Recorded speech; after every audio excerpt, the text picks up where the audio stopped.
Our next speaker is Mark Hickok. Mark became the director of the Hood River Valley Parks and Recreation District last year.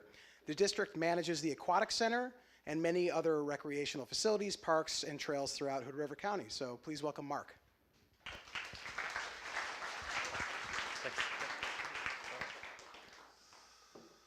All right, thank you. Thank you to the group that organized this for inviting me, and thank you to all of you for attending. When I got the email inviting me to participate and to speak here, it said the people in the audience are going to want to know where the parks are going to be located, where the trails are going to be located, how much they're going to cost, who's going to pay for them, and who's going to maintain them. And I thought, whoa, okay, well, we don't have the answers to that, but I can talk to you about how we're going to get to those answers. We're in the planning process here. So Hood River has a lot of parks and open spaces, and what a lot of people don't realize is there's a lot of agencies that manage these parks and open spaces. And we're all trying to work together, but we're getting there. The casual park user, they're not so much concerned about who owns the park and what agency maintains the park and who empties the trash, but rather they want to know, is it safe, is it clean, is it convenient to get to, does it have the amenities I want, and are my taxpayers being used wisely?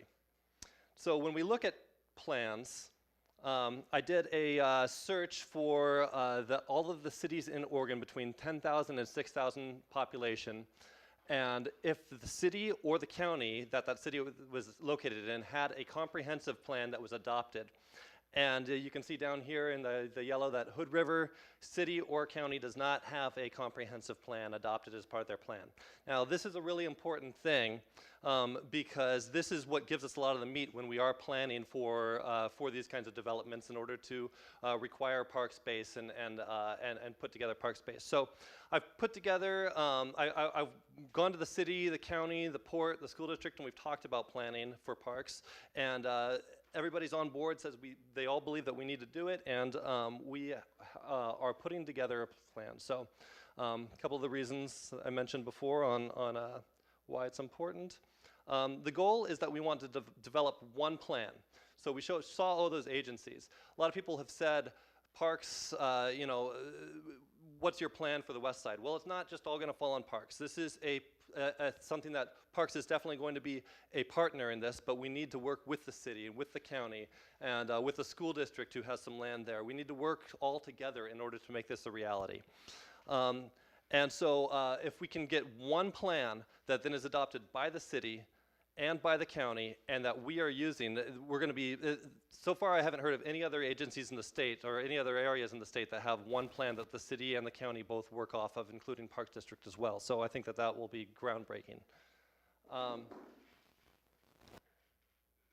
So we want to develop this plan with really strong community involvement, and I mentioned that we'll all adopt it. So the next steps, we're waiting in September to hear about a grant that we've applied for with the state.